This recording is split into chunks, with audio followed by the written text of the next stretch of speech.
আসসালামু আলাইকুম ওয়া রাহমাতুল্লাহ। প্রিয় শিক্ষার্থীবৃন্দ, দূরশিক্ষণ ভিত্তিক পাঠ কার্যক্রম আমার ঘরে আমার স্কুলে তোমাদের সকলকে সুস্বাগতম জানাচ্ছি। আমি মোহাম্মদ ওমর ফারুক মোল্লা, সহকারী শিক্ষক, শামসুল হক খান স্কুল অ্যান্ড কলেজ। আজকে আমরা দশম শ্রেণীর ফিন্যান্স ও ব্যাংকিং বিষয়ের সিলেবাস নিয়ে পূর্ণাঙ্গ আলোচনা করার চেষ্টা করব। দেখতে দেখতে আমাদের দ্বিতীয় সেমিস্টার বা প্রাক নির্বাচনী পরীক্ষা চলে আসছে।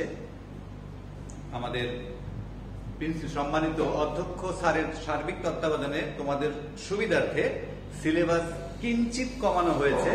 আমাদের নতুন সিলেবাস অনুযায়ী আমাদের প্রাক নির্বাচনী পরীক্ষায় যে অধ্যায়গুলো আছে, ফিন্যান্স অংশের তৃতীয় অধ্যায়, চতুর্থ অধ্যায়, পঞ্চম অধ্যায় এবং ষষ্ঠ অধ্যায়, এবং ব্যাংকিং অংশে একাদশ অধ্যায়, দ্বাদশ অধ্যায় এবং ত্রয়োদশ অধ্যায়। যদিও আমাদের প্রায় সম্পূর্ণ বই শেষ এবং আমরা খুব ভালোভাবে শেষ করেছি, আজকে নতুন কোনো তথ্য উপাত্ত বা কোনো পড়া নয়। আজকে আমরা এই অধ্যায়গুলো নিয়ে আলোচনা করব, কোনগুলো আমাদের ইম্পর্টেন্ট, কি কি আসতে পারে, কিভাবে আসতে পারে, আর কিভাবে লিখব। এটা তো আমরা সবাই জানি। প্রায় মাসের পর মাস আমরা পরীক্ষা দিয়েছি, আমাদের সাপ্তাহিক পরীক্ষা হয়েছে, আমরা মাসিক পরীক্ষা দিয়েছি, আমরা প্রথম সেমিস্টার নবম শ্রেণী থেকে অলরেডি আমরা লিখছি। সো কিভাবে লিখবো সেই ধারণাটা আমাদের সবারই আছে। আমরা আগে যেভাবে লিখতাম ঠিক সেভাবে লিখবো। আর আমাদের যে বর্তমানে সংক্ষিপ্ত সিলেবাস, এই সিলেবাস অনুযায়ী আমাদের গুরুত্বপূর্ণ টপিকগুলা কি কি আসতে পারে, কিভাবে আসতে পারে, এই বিষয়গুলো নিয়ে আলোচনা করব। প্রথমে চলে যাচ্ছে আমি ফিন্যান্স অংশের তৃতীয় অধ্যায়, টাইম ভ্যালু অফ মানি, অর্থের সময় মূল্য। এই অধ্যায় নিয়ে আমাদের অনলাইন ক্লাস হয়েছে, আমাদের প্রিয় হান্নান স্যার করেছেন। এই অধ্যায় আমাদের সবসময় আসবে পরীক্ষায়, সবসময়, এটা বাদ যাবে না কখনোই। তো এই অধ্যায় থেকে অর্থের সময় মূল্য বলতে কি বোঝায় এটা আসতে পারে অনুধাবনে। তারপর সুযোগ ব্যয় ধারণা, তারপর চক্রবৃদ্ধিকরণ প্রক্রিয়া, বাট্টাকরণ প্রক্রিয়া, এগুলোর মধ্যেই ঘুরে ফিরে আমাদের অনুধাবনগুলো আসে। আর অঙ্ক, কিভাবে ভবিষ্যৎ মূল্য নির্ণয় করতে হয়, কিভাবে বর্তমান মূল্য নির্ণয় করতে হয়। এখানে পদ্ধতি আমাদের দুইটা, ভবিষ্যৎ মূল্য নির্ণয় পদ্ধতি, আরেকটা হচ্ছে বর্তমান মূল্য নির্ণয় পদ্ধতি। এখানে আমাদের বার্ষিক আর মাসিক চক্রবৃদ্ধির একটা ঝামেলা আছে, এটাও তোমরা পারো। বার্ষিক চক্রবৃদ্ধিতে কিভাবে নির্ণয় করতে হয়, মাসিক চক্রবৃদ্ধিতে কিভাবে নির্ণয় করতে হয়। মাসিক চক্রবৃদ্ধির আবার কিছু ধাপ আছে, যেমন দ্বিমাসিক চক্রবৃদ্ধি, ত্রিমাসিক চক্রবৃদ্ধি, ষান্মাসিক চক্রবৃদ্ধি, অর্ধবার্ষিক চক্রবৃদ্ধি। এই ধাপগুলাতে এম এর মান পরিবর্তিত হয়। এইগুলাও তোমরা জানো। আমাদের পরীক্ষায় এই টাইপেরই কিছু আসতে পারে। তৃতীয় অধ্যায় থেকে অঙ্ক তো আসবেই। এগুলা এই যে মাসিক, ত্রিমাসিক, অর্ধবার্ষিক, ষান্মাসিক, দ্বিবার্ষিক চক্রবৃদ্ধি, এখান থেকেই আমাদের সচরাচর এখন থেকে যে প্রশ্নগুলো হবে এখান থেকেই হয়। তাহলে আর সুযোগ ব্যয় ধারণা, এটা কিন্তু আমাদের জন্য ইম্পর্টেন্ট। আরেকটা আছে আমাদের এই রুল 72, টাকা দ্বিগুণ হলে আমরা যে পদ্ধতিটা ব্যবহার করি। 72কে মেয়াদ দিয়ে ভাগ করলে সুদের হার পাওয়া যায়, অথবা 72কে সুদের হার দিয়ে ভাগ করলে মেয়াদ পাওয়া যায়। এই যে দ্বিগুণ, টাকা দ্বিগুণের পদ্ধতি, কিভাবে টাকা দ্বিগুণ হয়, এটা সহজ উপায়, এটাও আমাদের পরীক্ষায় আসতে পারে। আর ইএআর, ইফেক্টিভ অ্যানুয়াল রেট বা প্রকৃত সুদের হার, এটা নিয়ে আমাদের অঙ্ক আছে। তবে আপাতত মনে হয় না এটা আসবে। আমরা সূত্রটা জানবো, এর সংক্ষিপ্ত অ্যাব্রিভিয়েশনটা জানবো, আর সাপ্তাহিক সুদের হারকে কি দিয়ে প্রকাশ করা হয়, আর দিয়ে। ইএআর সম্পর্কে আমরা আপাতত এতটুকুই জানবো। তারপর চলে যাচ্ছে আমরা চতুর্থ অধ্যায়, ঝুঁকি ও অনিশ্চয়তা, রিস্ক এন্ড আনসার্টেনটি। এটা নিয়ে আমি গত ক্লাসে আলোচনা করেছি, পূর্ণাঙ্গ আলোচনা করেছি। চতুর্থ অধ্যায়, ঝুঁকি ও অনিশ্চয়তা। এখান থেকে আমাদের ঝুঁকি কি ব্যাখ্যা করো, ঝুঁকি অনিশ্চয়তার পার্থক্য, তারপর ব্যবসায়িক ঝুঁকি বা অভ্যন্তরীণ উৎস থেকে কোন ঝুঁকির সৃষ্টি হয় ব্যাখ্যা করো, আর্থিক ঝুঁকি, বা বহিস্থ তহবিল থেকে কোন ঝুঁকির সৃষ্টি হয়, বা দায় পরিশোধের অক্ষমতা থেকে কোন ঝুঁকির সৃষ্টি হয় ব্যাখ্যা করো। ঝুঁকি, তারপর সুধারের ঝুঁকি। সুধারের ঝুঁকিটা আমাদের অনুধাবনে খুব কম আসে, তারল্য ঝুঁকিটা আসে, তারল্য ঝুঁকি। তাহলে ঝুঁকি থেকে আমাদের অনুধাবন আর অঙ্ক, যেটা পরিসংখ্যানিক পদ্ধতি বিচ্যুতি নির্ণয় বা ঝুঁকি পরিমাপ করা, সেটাও আমি গত ক্লাসে করিয়েছি। যদি এখানে সিদ্ধান্ত নীতি আছে যেটার ঝুঁকি কম সেই প্রকল্পটি গ্রহণযোগ্য, যে প্রকল্পের ঝুঁকি কম সে প্রকল্পটি গ্রহণযোগ্য। এই তো মোটামুটি আমাদের চতুর্থ অধ্যায় নিয়ে ইম্পর্টেন্ট টপিক এগুলোই তোমরা ভালো করে দেখবা। আর ঝুঁকি মুক্ত আয়, ঝুঁকি যুক্ত আয়, এটা হচ্ছে রেয়ার আসে, প্রশ্ন খুব কম আসে এখান থেকে। আমি আগে যেগুলো বললাম ওগুলা থেকে প্রশ্ন আসার সম্ভাবনা বেশি আমাদের। পঞ্চম অধ্যায় মূলধন আয় ব্যয় প্রাক্কলন বা ক্যাপিটাল বাজেটিং। এই অধ্যায় থেকে আমাদের অঙ্ক আসে। এই অধ্যায় থেকে আমরা অনুধাবনের জন্য পড়ব মূলধন বাজেটিং প্রক্রিয়া কি ব্যাখ্যা করো, বা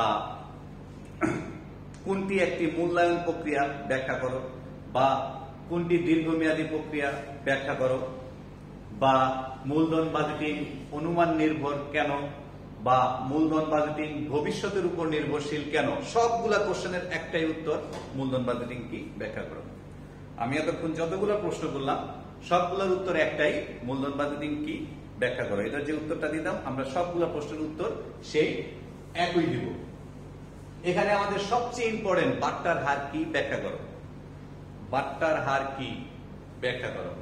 তারপর ওখানে আছে প্রতিস্থাপন ও আধুনিকায়ন, প্রতিস্থাপন ও আধুনিকায়ন। মূলধন বাজেটিং এর প্রক্রিয়া পদ্ধতি চারটা, আমাদের চারটার মধ্যে দুইটার অঙ্ক আমরা করি, গড় মুনাফার হার এবং পেব্যাক সময়। এই দুইটা কি জিনিস, যেহেতু আমরা এটার অঙ্ক খুব ভালোভাবে পারি, তার মানে এই দুইটা কি আমরা খুব ভালো জানি। তবে আমাদের অনুধাবনে প্রায় পেব্যাক পদ্ধতির সীমাবদ্ধতা অর্থাৎ অসুবিধাটা আসে। পেব্যাক সময় পদ্ধতির অসুবিধা কি, বা গড় মুনাফা হার পদ্ধতির অসুবিধাগুলো লেখো। দুইটা অসুবিধা তোমাকে লিখতেই হবে, বেশি লিখলে বেশি ভালো। যাই হোক, এরপর অঙ্কেতে গড় মুনাফার হার আমরা তো বের করতে পারি, আয় থেকে ব্যয় বাদ দিলে মোট লাভ, মোট লাভ থেকে কর বাদ দিলে নিট লাভ, তারপর নিট লাভের গড়, আর অবচয় দেয়া না থাকলে অবচয়টা বের করে নিতে হয়। আমরা এটা মিসিং করে ফেলি, অবচয় যদি প্রশ্নে দেয়া না থাকে অবচয়টা বের করে নিতে হয়। বিনিয়োগ ভাগ আয়ুষ্কাল, অর্থাৎ মোট যত টাকা বিনিয়োগ করা হয়েছে সেই বিনিয়োগকে আয়ুষ্কাল দিয়ে, বা কয়টা বছর আছে, কয়টা বছরের জন্য বিনিয়োগ করা হয়েছে, ওই বছর দিয়ে ভাগ করলে অবচয়টা পাওয়া যায়। তাহলে এভাবে নিট লাভ বের করার পর নিট লাভের গড়, বিনিয়োগের গড়, বিনিয়োগ ভাগ 2, বিনিয়োগের গড়ের সূত্র হচ্ছে বিনিয়োগ ভাগ 2।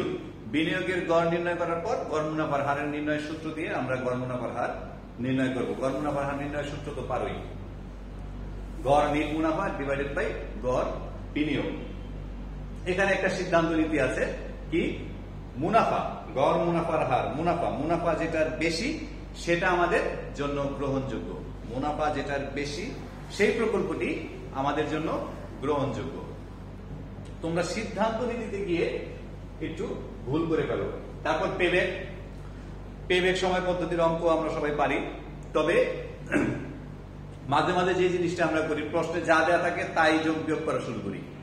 পেব্যাক করার জন্য আমাদের প্রথমেই লাগে, ফার্স্ট তোমাকে চেক করতে হবে নগদ প্রবাহ দেয়া আছে কিনা। পেব্যাক করার পূর্ব শর্ত হচ্ছে নগদ প্রবাহ। নগদ প্রবাহ দেয়া থাকলে কিছু করতে হবে না। যদি নগদ প্রবাহ প্রশ্ন দেয়া না থাকে তাহলে নিট লাভের সাথে অবচয় যোগ করতে হবে।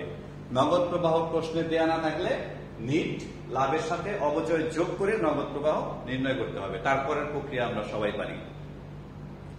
গড় মুনাফার হারের যেটার মুনাফার হার বেশি সেটা গ্রহণযোগ্য, আর পেব্যাক সময় পদ্ধতির থেকে যেটার সময় কম লাগে সেটা আমাদের জন্য গ্রহণযোগ্য। সেই প্রকল্পটাই আমরা গ্রহণ করবো, যেটার সময় কম লাগে সেই প্রকল্পটা আমরা গ্রহণ করবো। তাহলে তৃতীয় অধ্যায়, চতুর্থ অধ্যায়, পঞ্চম অধ্যায়, এবার ষষ্ঠ অধ্যায়।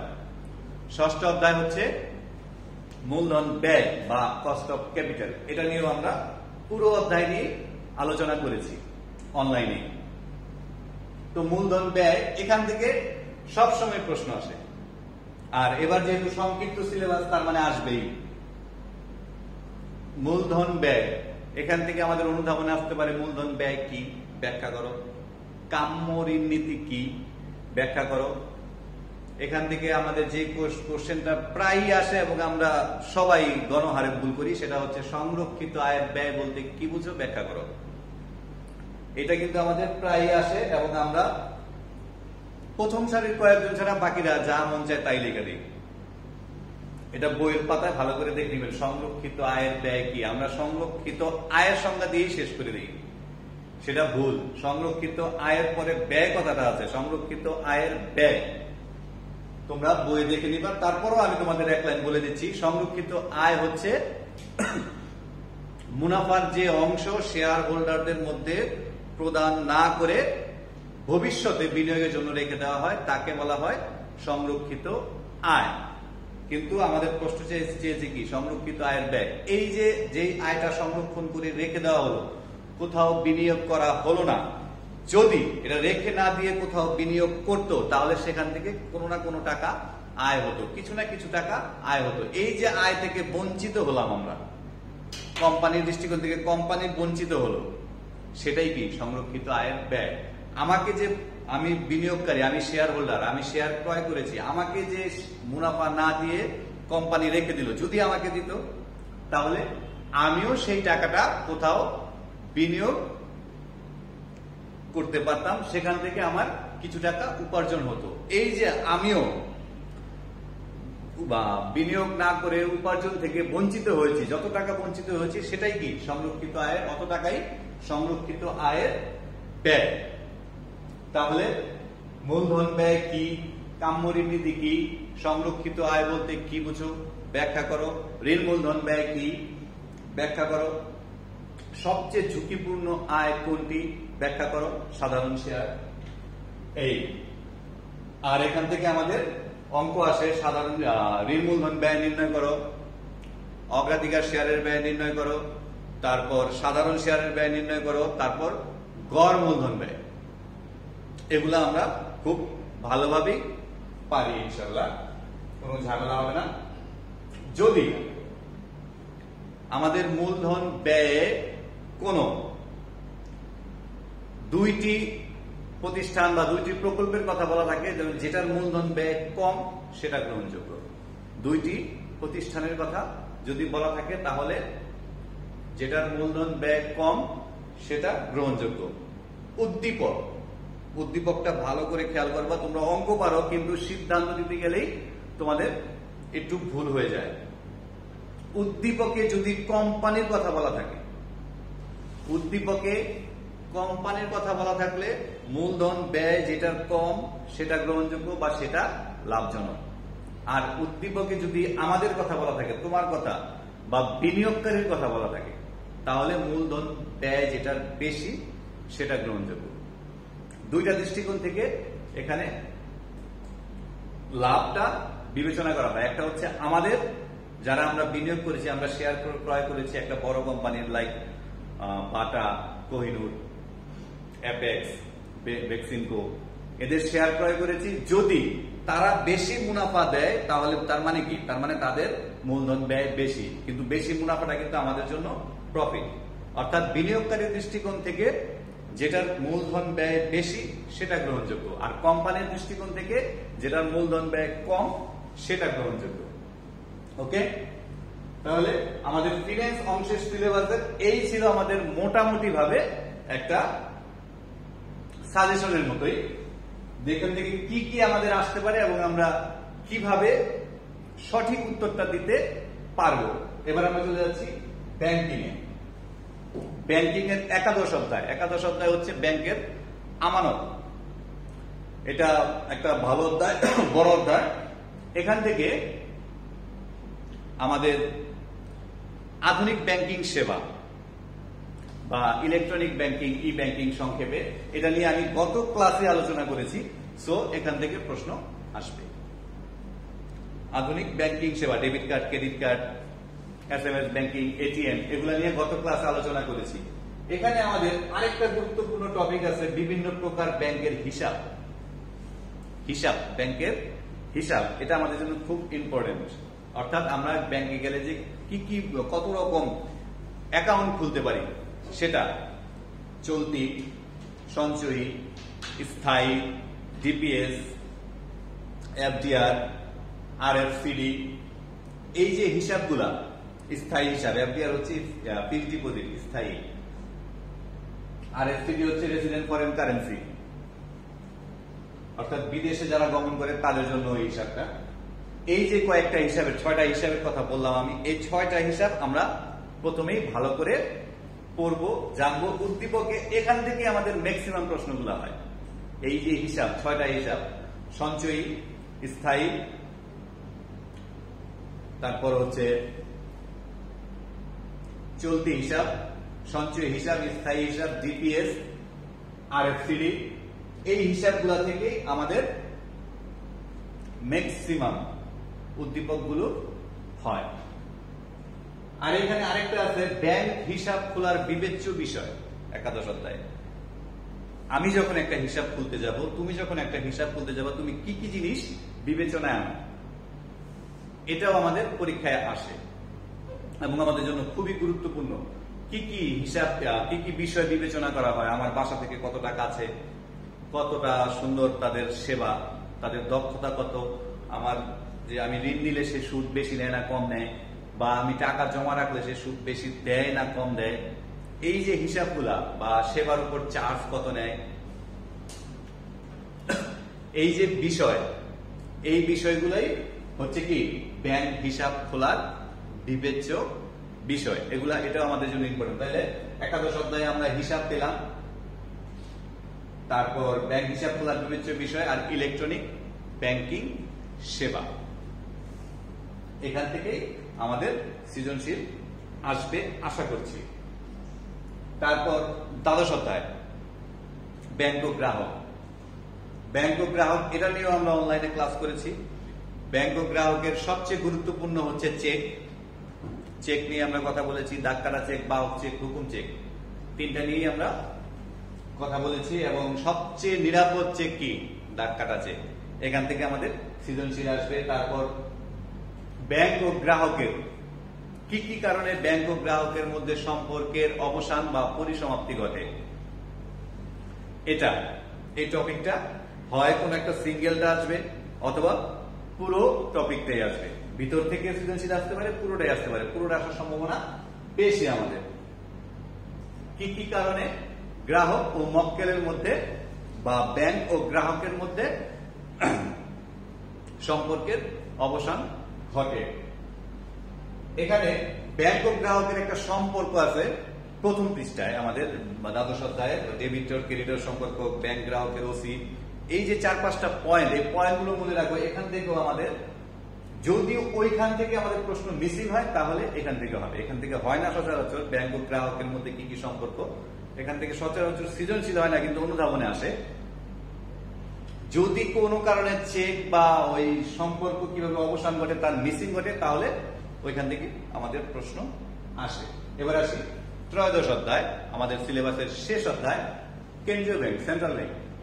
সেন্ট্রাল ব্যাংকটা একটাই, বাংলাদেশ ব্যাংক, যেটা আমাদের বাংলাদেশে। এইটা সৃজনশীল আসে। এখান থেকে আমাদের অনুধাবনে যেগুলো গুরুত্বপূর্ণ সেগুলা,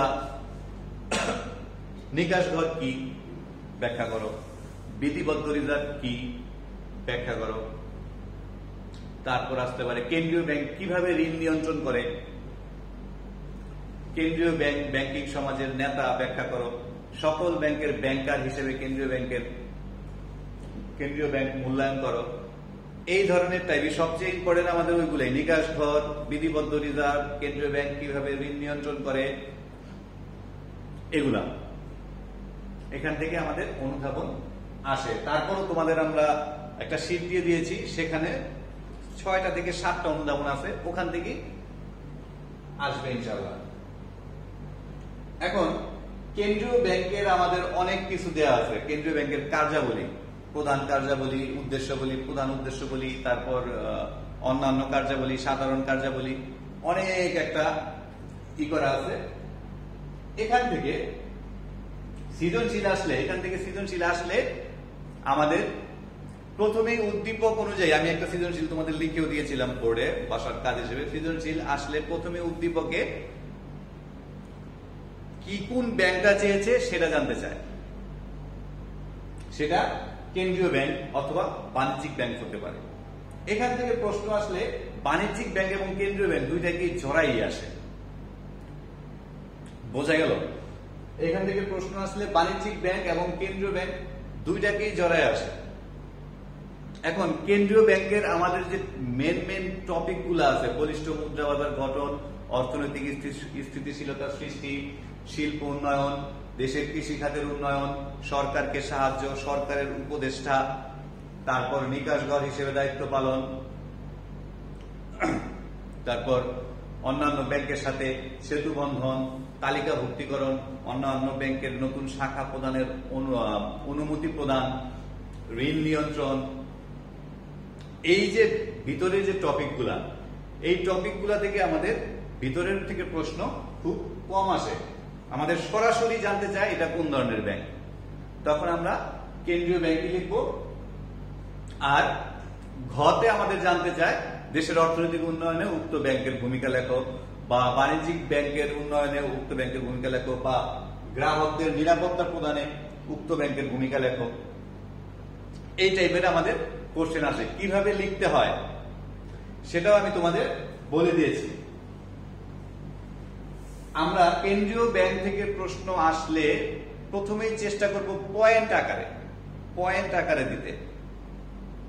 অর্থাৎ যে পয়েন্টগুলো, বই আমাদের অনেকগুলো পয়েন্ট আছে, ওইখান থেকে আমরা 8টা 10টা 11টা 12টা এই ধরনের সময়ের সাথে তাল মিলিয়ে আমাদের টাইম যাতে কিল না হয়, ওইভাবে যে কটা আমি দিতে পারি সেভাবেই দিব পয়েন্টগুলো। আমি যে অনেকগুলো পয়েন্ট কিন্তু বললাম, বলিষ্ঠ মুদ্রা বাজার গঠন, সকল ব্যাংকের ব্যাংকার, নিকাশঘর, কেন্দ্রীয় ঋণ নিয়ন্ত্রণ, তারপর বাণিজ্যিক ব্যাংকের সাথে সেতু বন্ধন, বাণিজ্যিক ব্যাংকের সবচেয়ে আপনজন, এই যে পয়েন্ট, এই পয়েন্ট আকারে আমরা কেন্দ্রীয় ব্যাংক থেকে আসলে সেটা পয়েন্ট আকারে অ্যান্সার করার চেষ্টা করব। এই হচ্ছে আমাদের মোটামুটি প্রাক নির্বাচনী পরীক্ষার সিলেবাস এবং সিলেবাস সম্পর্কিত আলোচনা। আমাদের কোথা থেকে কিভাবে কি আসতে পারে। আচ্ছা, এই যে একাদশ অধ্যায় থেকে একটা গুরুত্বপূর্ণ টপিক আমাদের বাদ করে গেছে, বাণিজ্যিক ব্যাংক কিভাবে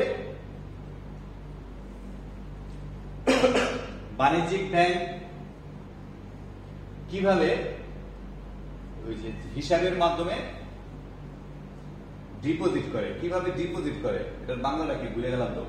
কিভাবে বাণিজ্যিক ব্যাংক 11 অধ্যায়ের এটা, বাণিজ্যিক ব্যাংক কিভাবে ঋণ আমানত সৃষ্টি করে, এই প্রশ্নটা আমাদের আসে। বাণিজ্যিক ব্যাংক কিভাবে ঋণ আমানত সৃষ্টি করে, বাণিজ্যিক ব্যাংক কি হিসাব তৈরির মাধ্যমে বা ব্যাংকে হিসাব খোলার মাধ্যমে ঋণ আমানত সৃষ্টি করে। এই লাইনটা কিন্তু থাকতেই হবে, হিসাবের মাধ্যমে ঋণ আমানত সৃষ্টি করে। বাণিজ্যিক ব্যাংক কিভাবে ঋণ আমানত সৃষ্টি করে। তাহলে তৃতীয় অধ্যায়, চতুর্থ অধ্যায়, পঞ্চম অধ্যায়, ষষ্ঠ অধ্যায় আমাদের ফিন্যান্স অংশের এটা নিয়ে আলোচনা শেষ হলো। একাদশ অধ্যায়, দ্বাদশ অধ্যায় এবং ত্রয়োদশ অধ্যায় এটা নিয়েও আমাদের মোটামুটি ভাবে পরীক্ষায় কিভাবে কি আসতে পারে সে নিয়ে আলোচনা শেষ হলো। আমরা চেষ্টা করব সম্পূর্ণভাবে ভালোভাবে এবং খুব পরিষ্কার পরিচ্ছন্ন ভাবে খাতায় লিখতে, এবং আমি জানি, আমি বিশ্বাস করি তোমরা এগুলা প্রায় সবই ভালোভাবে পারো। পরীক্ষার হলে গেলে হয়তো একটু অঙ্ক করতে সমাধান সমস্যা হয় বা ভুল হয়ে যায়, এই জিনিসটা যাতে না হয় বাসায় বারবার প্র্যাকটিস করো। আর তোমাদের আরেকটা কথা জানানো ভালো, তোমরা পড়ালেখার মধ্যে থাকো, তোমরা কিন্তু পড়ালেখাটা মোটামুটি অনেকটাই বিচ্ছিন্ন হয়ে গেছো, তোমরা বইটা ধরতে যাচ্ছ না। কিন্তু তোমাদের প্রতি আমার অনুরোধ, রিকোয়েস্ট, যে তোমরা পড়ালেখার মধ্যে থাকো, বইটা তোমরা ধরো, সকল বই তোমরা অল্প অল্প করে হলেও পড়ো। কারণ যখন স্কুলটা খুলবে বা যখন স্বাভাবিক কার্যক্রম শুরু হবে, সবচেয়ে বেশি প্রেসারে কিন্তু তোমরা পড়বে তোমাদের এসএসসি পরীক্ষা। হঠাৎ রুটিন দিয়ে দিলে বা হঠাৎ এসএসসি পরীক্ষা শুরু হয়ে গেলে কিন্তু সবচেয়ে বেশি ঝামেলায় তোমরা পড়বা। সো তোমরা আত্মতুষ্টিতে না ভুগে বা এই বারবার যে পাবজি পাবজি পাবজি খেলো তোমরা, ফেসবুকে চ্যাটিং, মেসেঞ্জারে চ্যাটিং, ফেসবুকে নানা রকম কমেডি, এগুলার সাথে তোমরা সবই করো, আমার কোনো আফসোস নাই, বাট পাশাপাশি পড়ালেখাটা রাখো। পড়ালেখাটা এখন তোমার হাতে হিউজ সময়, অনেক সময় তোমার হাতে। তুমি 1 ঘন্টা খেলো, 1 ঘন্টা পড়ো, ডাজন্ট ম্যাটার, কিন্তু তোমার ভালোর জন্যই বলছি। কারণ কি? কারণ তুমি এসএসসি ক্যান্ডিডেট।